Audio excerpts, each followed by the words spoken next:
Queridos irmãos, dando continuidade à nossa série de mensagens do Evangelho de Mateus, queria convidá-los a abrirem comigo o capítulo 9 de Mateus.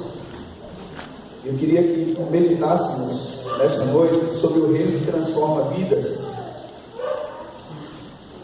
e como sendo uma segunda proposta de pensarmos, levando outros a Cristo. O reino que transforma vidas, levando outros a Cristo. Mateus capítulo 9, e a nossa meditação hoje vai até o versículo 13, Mateus 9, 1 a 13. Então é a primeira parte deste sermão.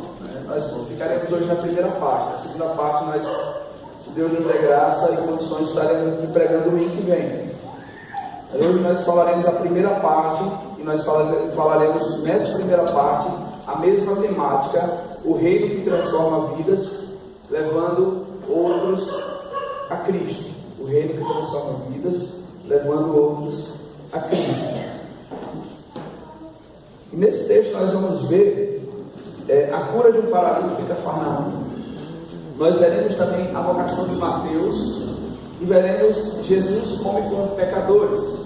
Então nós veremos essas três perícopes nessa parte do texto. Essas três pequenas seções. Na verdade que a seção que começa no versículo 9, ela não se encerra no versículo 9. O versículo 10 é de fato, assim como toda a escrita, é uma continuidade, especialmente nessa seção. Nós vamos explicar por quê.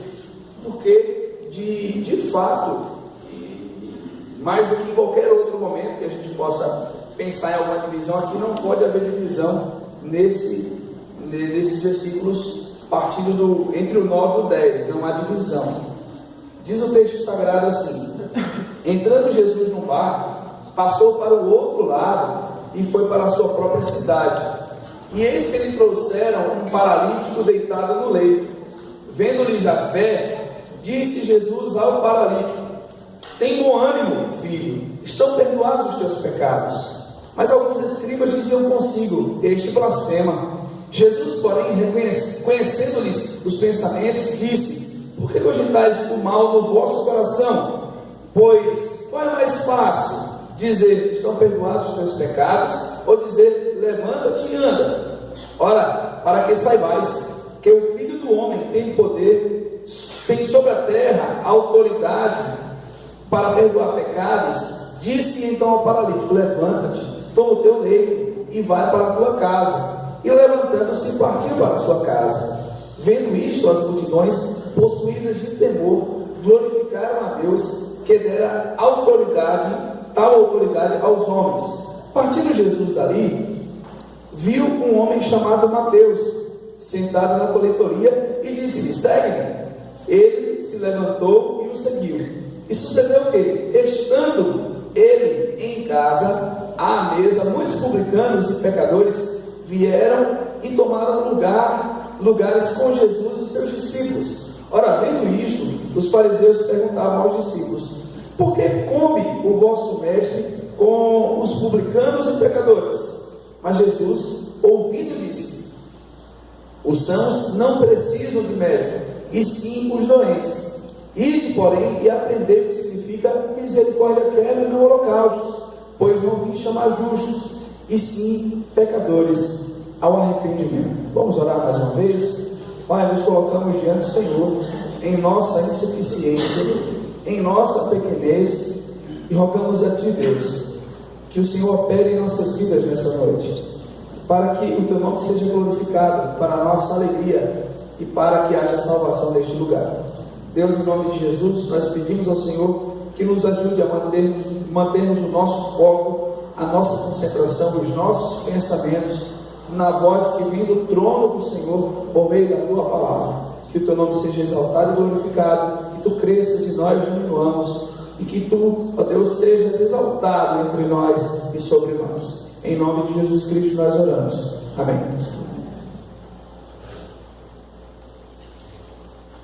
Irmãos, nós temos meditado sobre a mensagem do reino de Deus. E Mateus, então, ele traz essa característica judaica da mensagem, mostrando a importância que os judeus precisavam crer que Jesus é de fato o Messias, o Cristo. Ele começa o seu evangelho dizendo que Jesus é o filho de Abraão, filho de Davi também, para que se fique provado que Jesus é o descendente de Abraão, prometido a Abraão, a descendência que abençoaria todas as famílias da terra, e que Jesus é o herdeiro do reinado eterno de Davi. Então esse é o propósito do evangelho de Mateus. Mateus então visa uma proposição, ou seja, uma sequência de raciocínio, de pensamentos, explicações, demonstrar que Jesus é de fato o Messias que os judeus deveriam crer.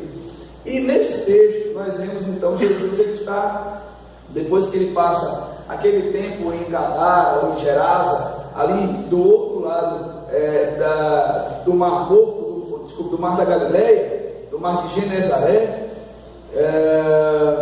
Jesus então ele retorna para a sua cidade, a cidade que ele adotou para viver, para morar, Cafarnaum.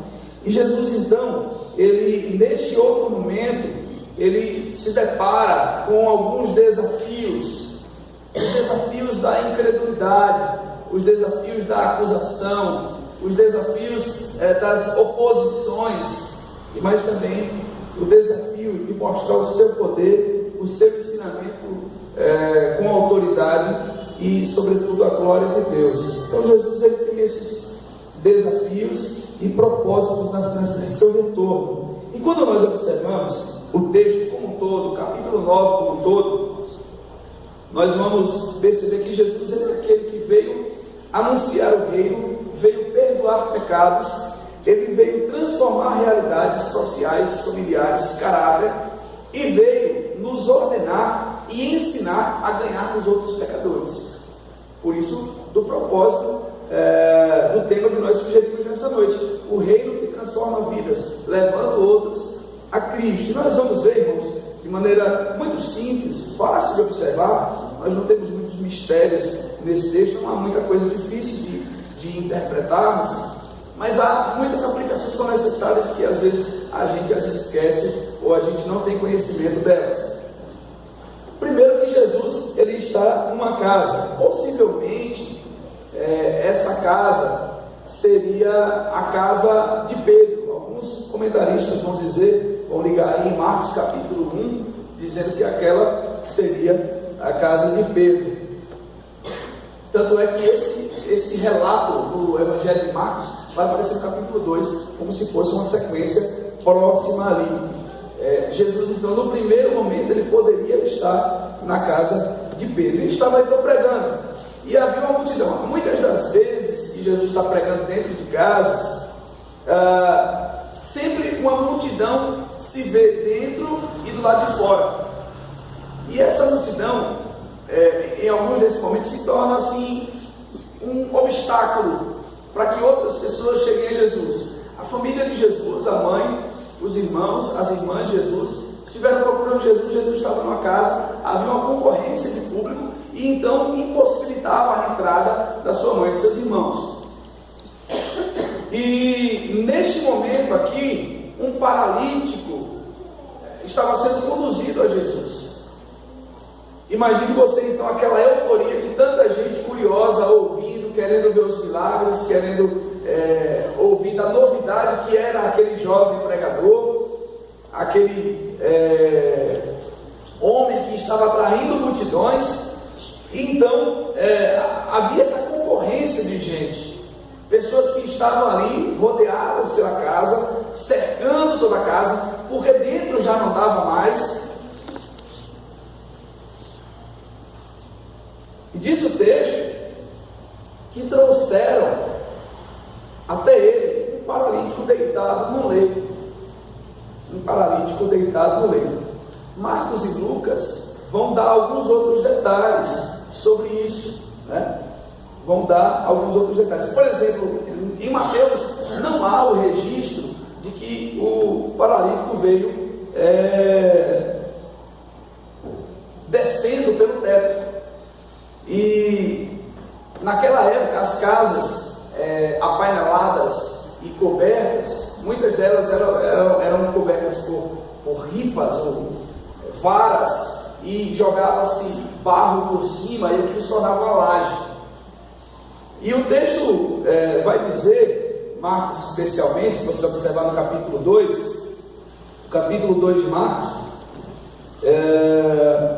vai demonstrar aí que muitos estavam à procura de Jesus, muitos afluíram para lá, e aquele obstáculo, aquele empecilho, de fato, dificultava a entrada de mais gente, seja quem fosse. Imagine 4 homens levando um paralítico. Imagine a euforia das pessoas para não perceber que tinha uma pessoa mais necessitada que precisava entrar naquele recinto.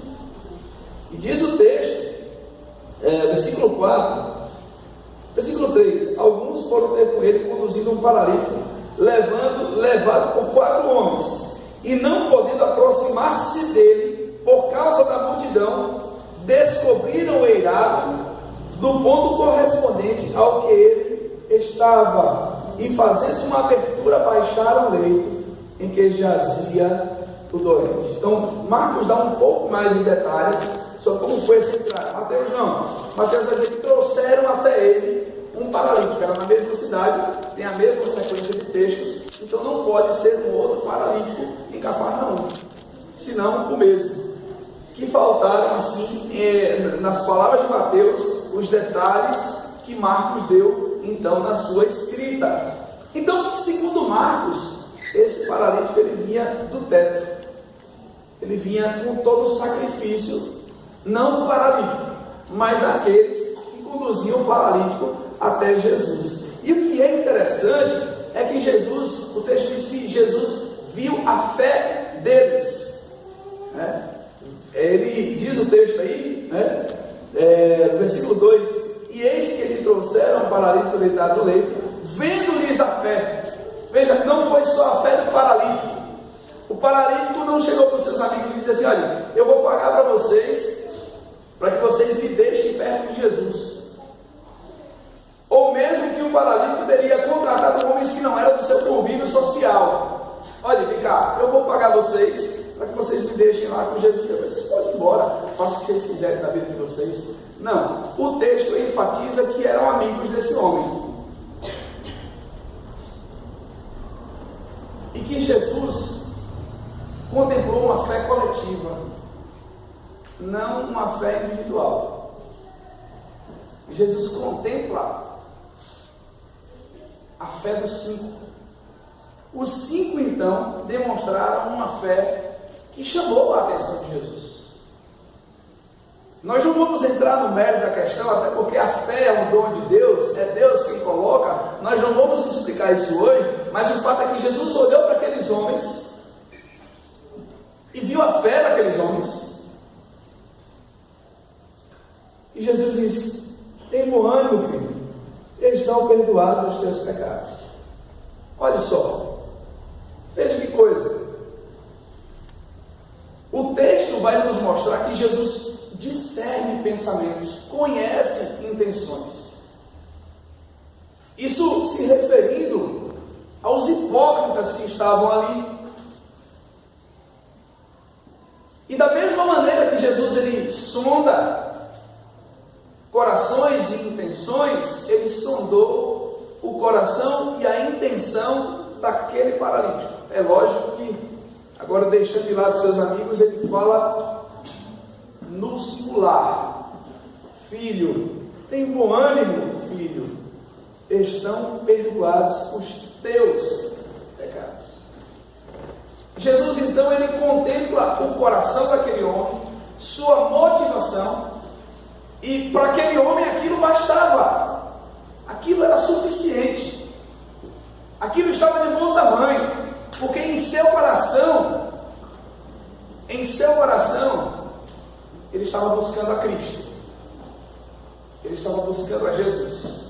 Embora os capítulos anteriores diz que levavam até Jesus toda a sorte de enfermos e ele curava todos, mas pelas palavras de Jesus e pelo sondar de Cristo na vida daquele homem, era suficiente àquele homem conhecer a Cristo. Era suficiente àquele homem crer em Jesus como Filho de Deus. Então Jesus, ele diz o que aquele homem precisava ouvir: os teus pecados estão perdoados. E diz o texto que alguns escribas diziam consigo: esse cara é maluco, ele estava blasfemando. E Jesus, porém, conhecendo os pensamentos, disse: por que cogitais o mal no vosso coração? Veja que Jesus é aquele que conhece os corações. Talvez na intenção daquele paralítico o ser perdoado fosse suficiente a ele, porque o coração ele pode ser esquadrinhado por Deus e pelo seu Espírito. Jesus então olha para aquele homem e diz: os teus pecados estão perdoados. Talvez a primeira intenção daquele homem de fato era ser perdoado. O primeiro desejo, a consciência de que ele estava se aproximando do Filho de Deus, como alguns o confessaram. Como nosso irmão Danilo pregou aqui no domingo passado: Jesus, filho de Davi. Está admitindo: Jesus, o Senhor Messias, o seu reino é eterno, o seu reinado não tem fim. Agora olhe para mim.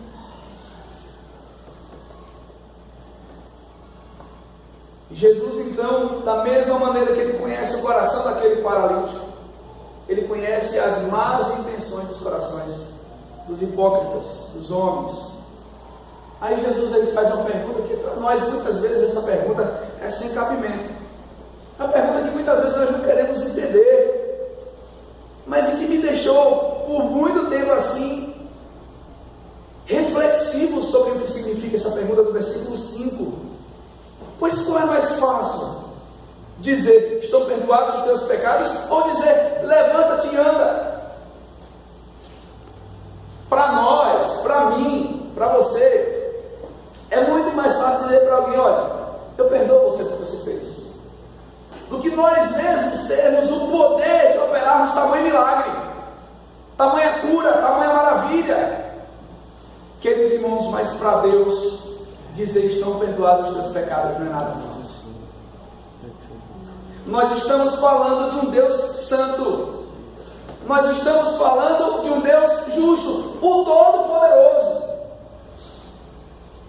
que criou o homem em retidão, em bondade, em justiça, com capacidade de obedecer-lhe.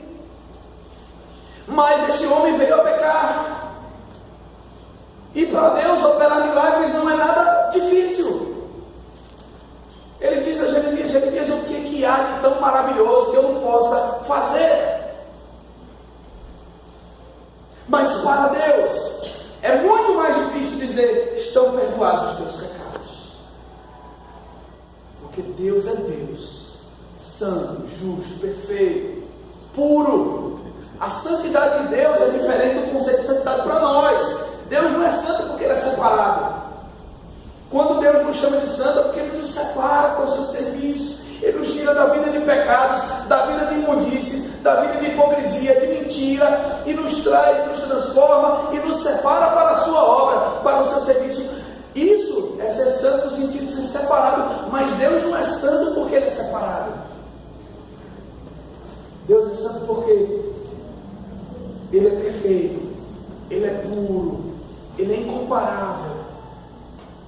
Ele não pode conviver com o mal, com o pecado. E essa é a grande lição que Jesus está dando. Para Deus é muito mais fácil operar um grande milagre do que dizer para o pecador: os teus pecados estão perdoados. Tendo em vista o seu caráter, a sua santidade, a sua pureza, a sua perfeição, a sua dignidade. E é isso que Jesus está dizendo aqui. que é mais fácil dizer? Estão perdoados os teus pecados? Ou levanta-te e anda? O que Jesus está mostrando aqui é que o mais difícil ele já fez. Filho, estão perdoados os teus pecados. Estão perdoados os teus pecados. O resto é fácil para ele. É fichinha. Se Deus decidiu nos perdoar, o resto é fácil.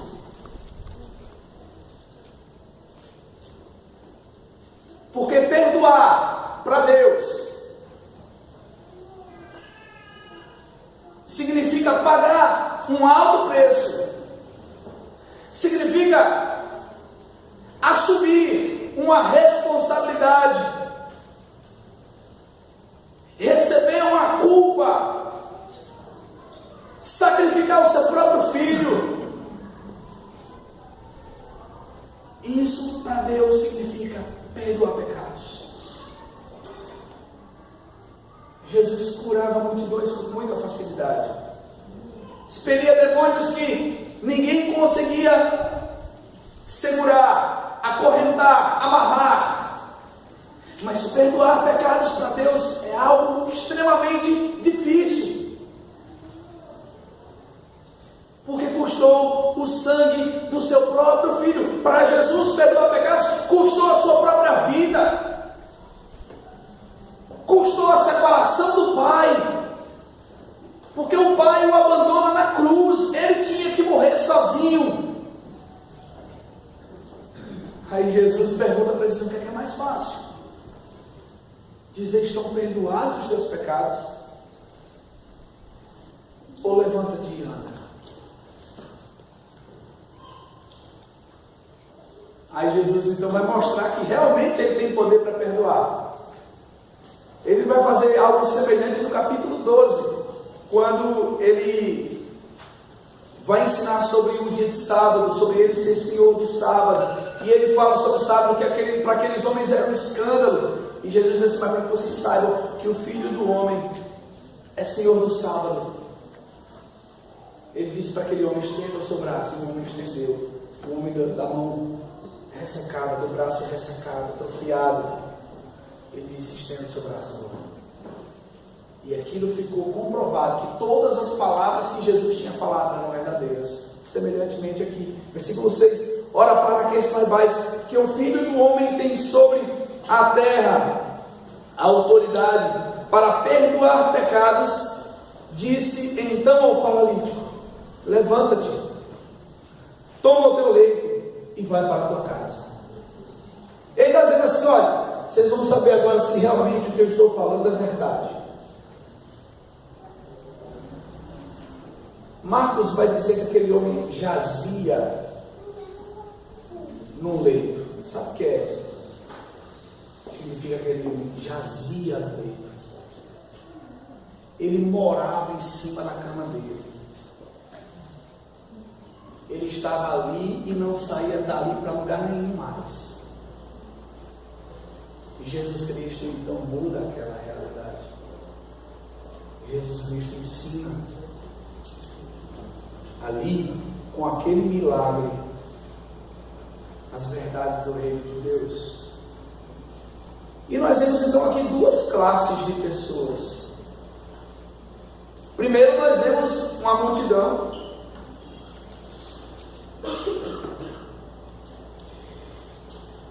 gente que se tornou obstáculo.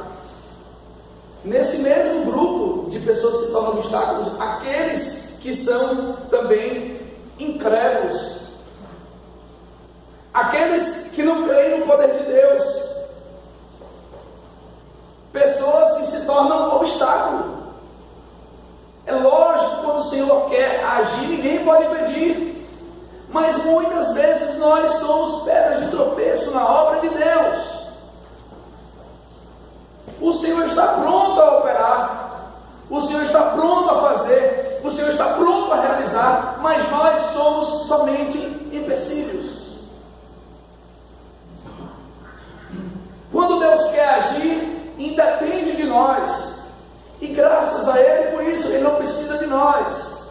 Mas Mas muitos de nós nos pomos como obstáculos na obra de Deus. O nosso testemunho, o que falam de nós, como nós nos comportamos, nos tornamos como a multidão que impede de outros pecadores se achegarem a Cristo.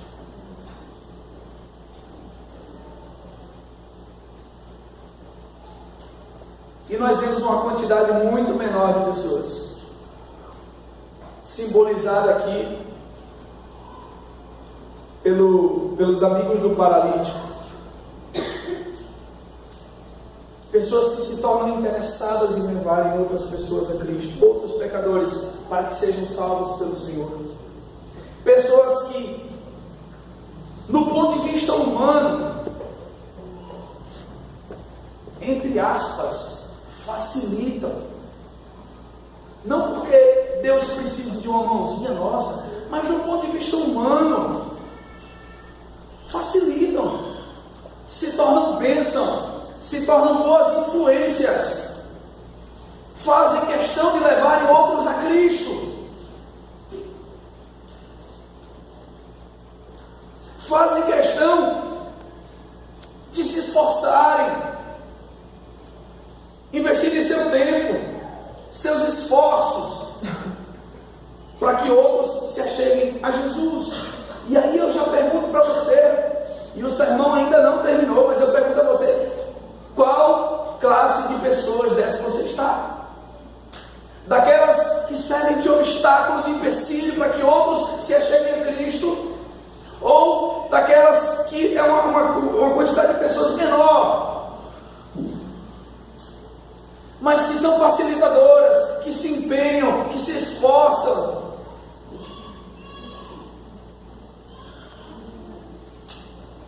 Que não subestimam a dificuldade, ou a qualquer dificuldade aqui que nós temos. Muita gente aqui atrapalhando a nossa entrada como leigo. E o que é que nós temos? Nós temos que subir pelo eirado, fazer um buraquinho lá, descer mais ou menos no lugar, diz Marcos, né? Eles baixaram justamente no lugar que Jesus estava. Aqueles homens foram esforçados, inteligentes, proativos, e finalmente Jesus conclui essa última atribuição, que eles tiveram fé. Meus irmãos, quanto nós temos que fazer em prol do reino de Deus nesta cidade? Quantas pessoas estão no caminho da perdição, são enganadas por falsos espíritos, ensinamentos demoníacos, práticas de vida que são odiosas, abomináveis aos olhos de Deus, e nós cruzamos os nossos braços e somos empecilho, em vez de sermos condutores dessas pessoas, somos empecilho para que outros se acheguem ao Salvador.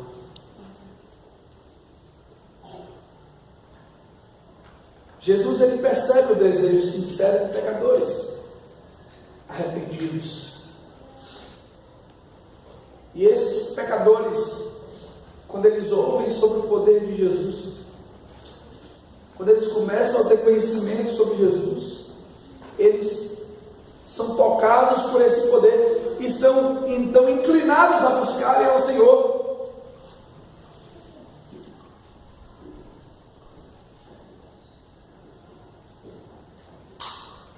Mas muitos desses pecadores precisam do auxílio de outros pecadores, para que esses pecadores se acheguem ao Salvador.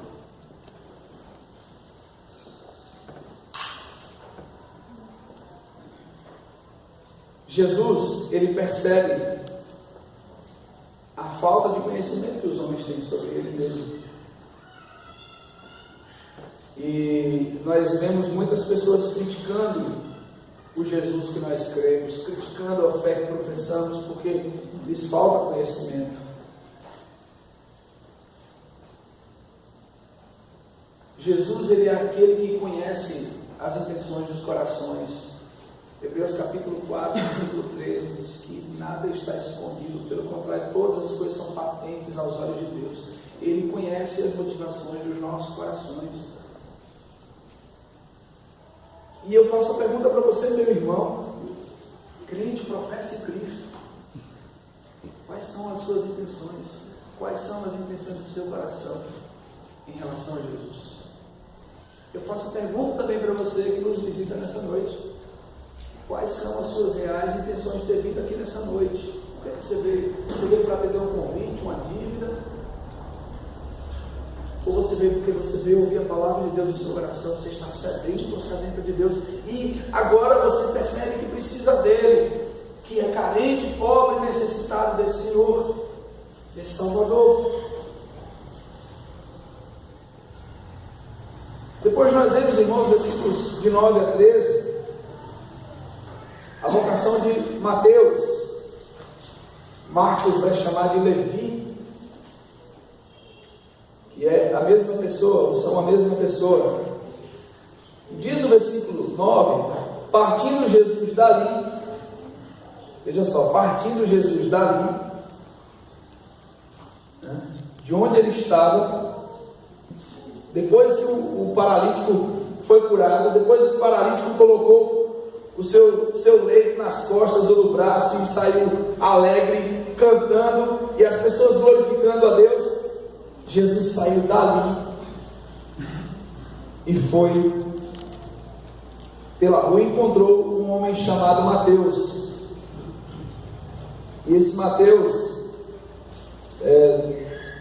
Lucas vai dizer, no capítulo 5, a partir do versículo 27 a 28, que ele era publicano. Lembra-se do que nosso irmão seminarista Danilo falou domingo passado aqui. O publicano era o traidor da pátria. Eles que se lembram da novela O Salvador da Pátria. Antiga, Sassá do Tema. Muita gente lembra da novela aí.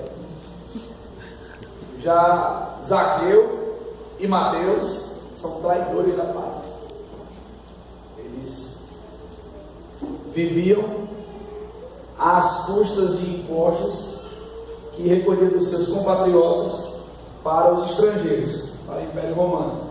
Eles eram então traidores da pátria. E então esse homem, diz o texto aí, esse homem chamado Mateus, sentado na coletoria, Jesus, quando viu esse homem, disse: segue. Qual que é a ação de Mateus? Ele se levantou e o seguiu. Ele imediatamente se levantou e o seguiu. E quando nós olhamos para esse texto, e aí nós falamos essa sequência, a partir do versículo 10, o verso 10, na versão de Mateus, diz assim: e sucedeu que, estando ele em casa, presta atenção aí, em casa, à mesa, mas na casa de quem? Vá lá em Marcos capítulo 2, versículo 15. Marcos 2, 15.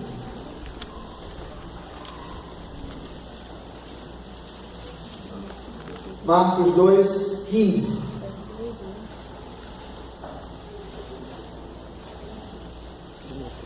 Vamos ler juntos aí? Achando-se Jesus à mesa na casa de...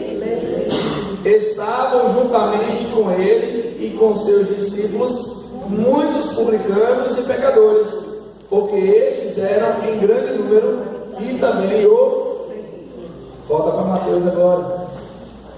O que é que nós vemos aqui?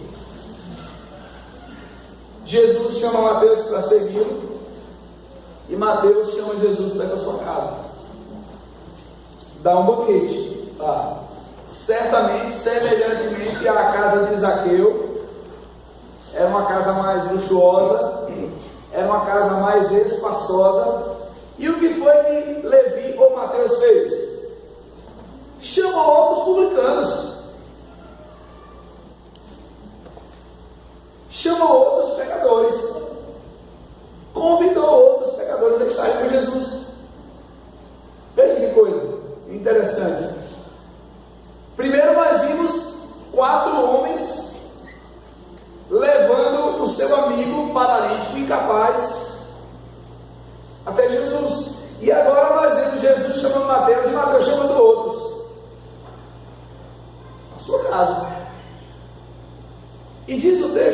voltando à versão de Mateus, né?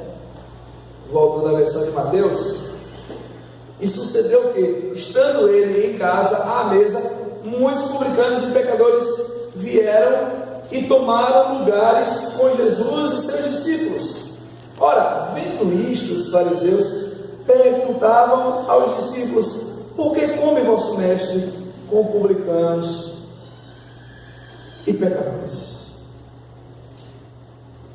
Por que come o vosso mestre com publicanos e pecadores? A versão de Marcos vai colocar entre colchetes um acréscimo: come e bebe. Come e bebe com pecadores. Está entre colchetes. A versão de Lucas, eles fazem uma pergunta como se fosse diretamente ao mestre: por que o senhor come e bebe? Então, sem colchetes.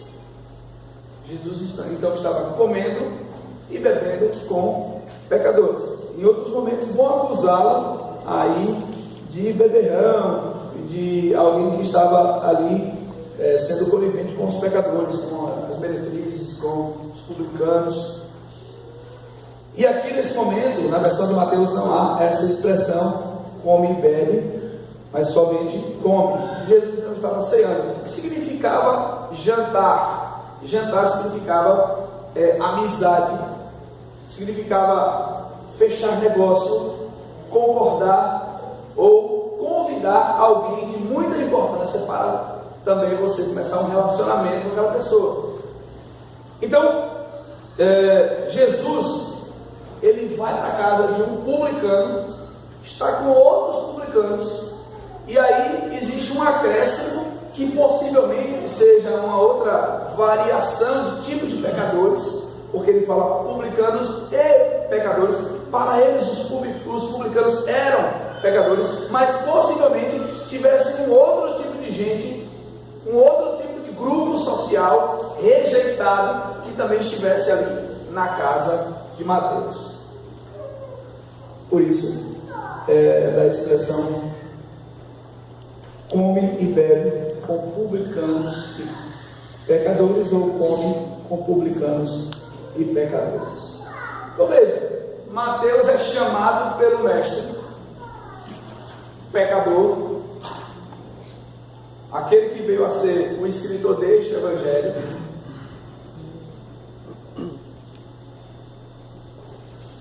outrora traidor da pátria, agora um seguidor de Cristo, e ele convida outros pecadores a estarem perante o Senhor.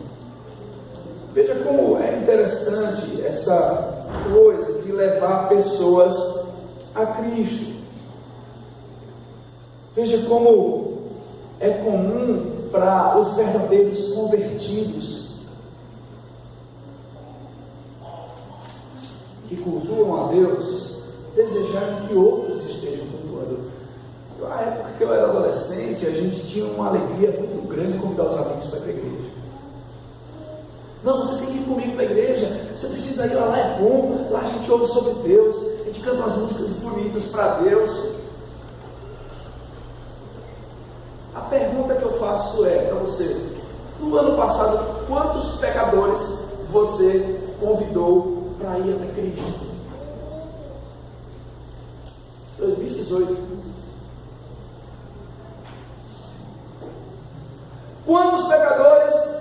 A quantos pecadores você foi o facilitador da mensagem do Evangelho? Se fôssemos julgar a nossa conversão por essa atitude, irmãos, em que grupo nós estaríamos? Se fôssemos julgar a nossa conversão pelas vezes que nós falamos de Cristo, ou que nós o apresentamos a pecadores, em que grupo nós estaríamos?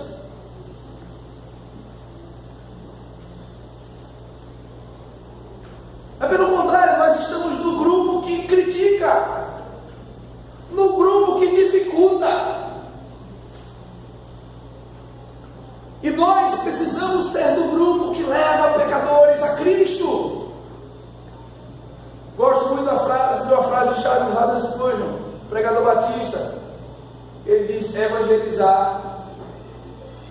é um mendigo dizendo ao outro onde encontrar pão. Evangelizar é um mendigo dizendo ao outro onde encontrar pão. Você encontrou pão?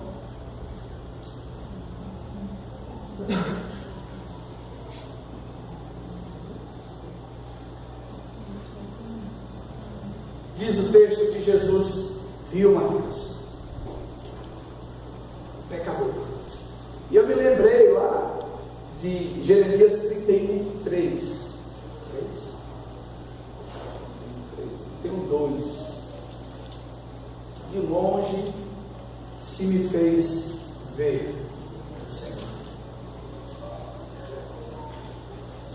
Ou seja, de longe o Senhor se permitiu me ver. Veja o tamanho da santidade, da glória, da grandeza do nosso Deus, mas Ele se permite nos ver. Tem nada a ver com aquela música Raridade. Deus me viu pecador, sujo, miserável, afundado na lama do pecado, necessitado da sua graça, e Ele se permitiu com seus olhos santos me ver, e diz o texto, com amor eterno eu te amei.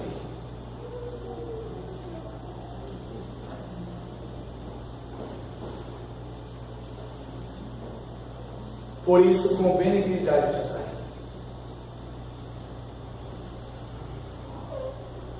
Você pode traduzir a palavra benignidade de duas formas. No Velho Testamento, graça.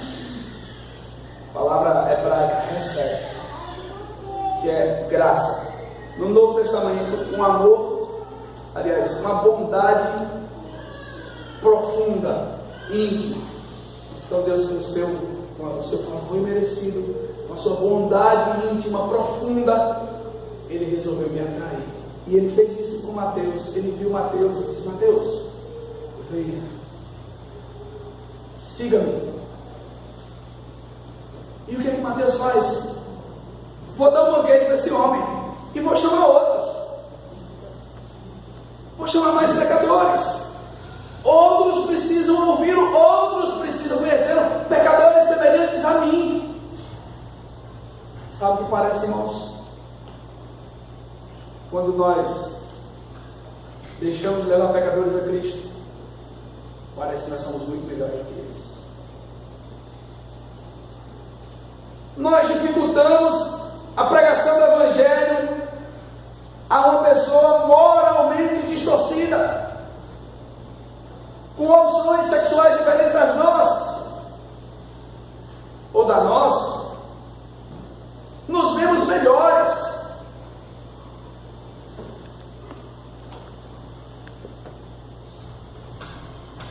Mateus, ele ouviu a convocação do Mestre. Mateus deixou sua vida de pecados. Ele era considerado pelo judeu o pior dos pecadores. E agora Mateus conduz outros pecadores a Jesus. Então Marcos vai dizer que era na casa de Mateus. E Jesus, quando ele ouve esses homens falando desta maneira, ele diz assim: os sãos não precisam de médico, e sim os doentes. Jesus está sendo irônico com esses homens. Jesus está sendo completamente irônico. Da mesma maneira que ele vai falar no final do versículo 13: não vim chamar justos, e sim pecadores. Então, voltando no versículo 13, ele diz: ide, porém, e aprender, que significa misericórdia quero, e não holocausto. Esse texto se encontra no texto que nós lemos de Oséias, capítulo 6, versículo 6. Deus, Ele quer de nós uma vida piedosa, muito mais do que uma vida religiosa. Deus quer uma vida de misericórdia, muito mais do que uma vida rigorosa. Deus, Ele requer de nós uma vida de obediência, muito mais do que uma vida de aparência. Queridos irmãos, o reino de Deus transforma vidas. E nós precisamos entender que nós somos os agentes cooperadores desse reino. Paulo usa muito essa expressão, cooperadores. E na palavra sinergia, ou seja, uma energia que se junta à outra. Nós devemos ser cooperadores do Evangelho.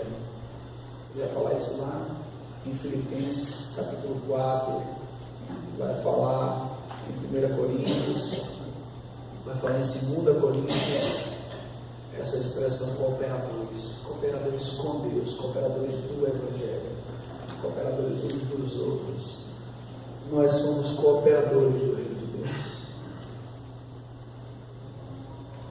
E eu vou usar um sim para nós agora. Se nós somos pecadores transformados, e se nós somos pecadores salvos, e se nós somos pecadores que conhecemos a Cristo, nós devemos levar outros pecadores a Cristo. Sim, somos. Devemos levar. A você que está aqui nessa noite, eu quero dizer uma coisa para você que veio nos visitar. Você precisa ir a Cristo e se arrepender dos seus pecados. Jesus é aquele que conhece o coração do pecador. Jesus é aquele que sabe das intenções do pecador. Nada foge ao seu olhar. Ele é aquele que conhece o coração dos homens. Ele é aquele que sabe a sua real necessidade. A real necessidade daquele paralítico era o perdão do pecado, ou dos pecados.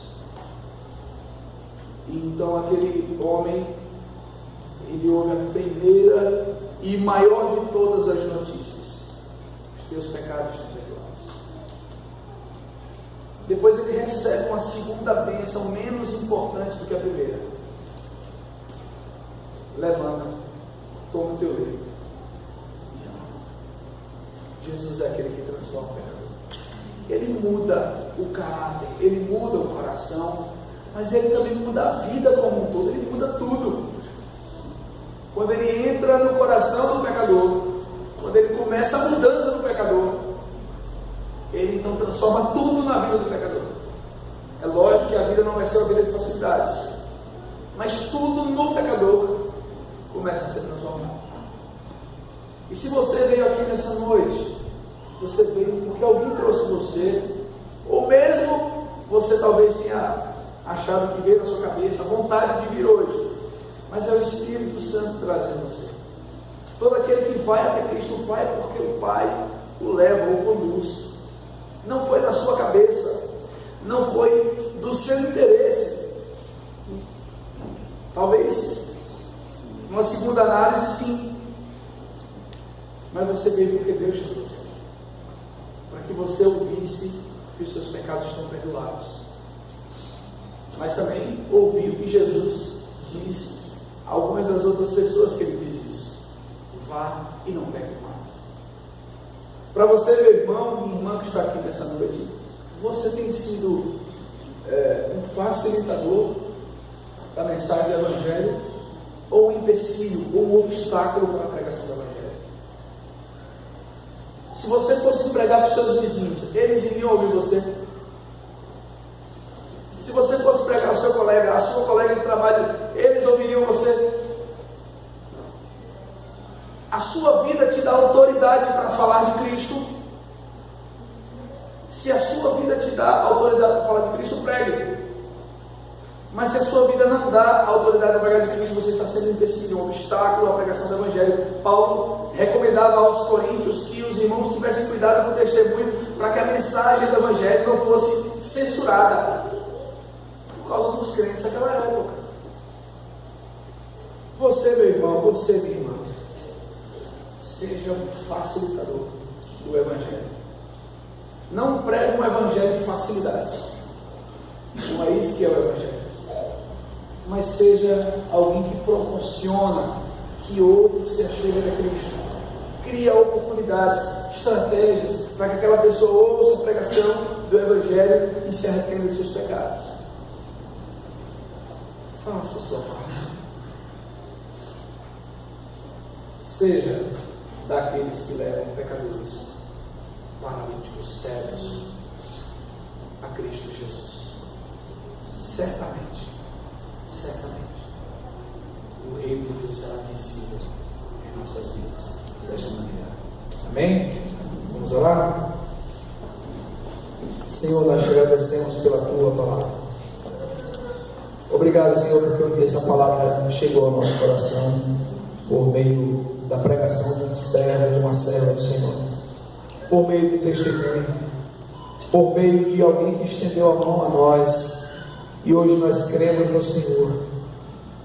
E agora, Senhor, nós pedimos a Ti que nos levante como instrumentos para a glória do Teu nome, para que outros pecadores sejam salvos. Como disse o Teu servo, que nós sejamos os mendigos que mostram a outros mendigos onde tem pão. Oh Deus, transforma a nossa vida, transforme, Deus, a nossa forma de pensar. Quantos estão padecendo à nossa volta? Quantos que nós dizemos que amamos e queremos o bem, mas estão perecendo, viciados, práticos na iniquidade, violentos, gananciosos, e nós estamos olhando essas pessoas se enforcarem mais e mais em seus pecados. Ó Deus, tenha misericórdia de nós. E eu te peço, Deus, de maneira tão especial, o Senhor fale ao coração desse visitante, desta visitante, que veio aqui nessa noite, que até achou legal estar aqui,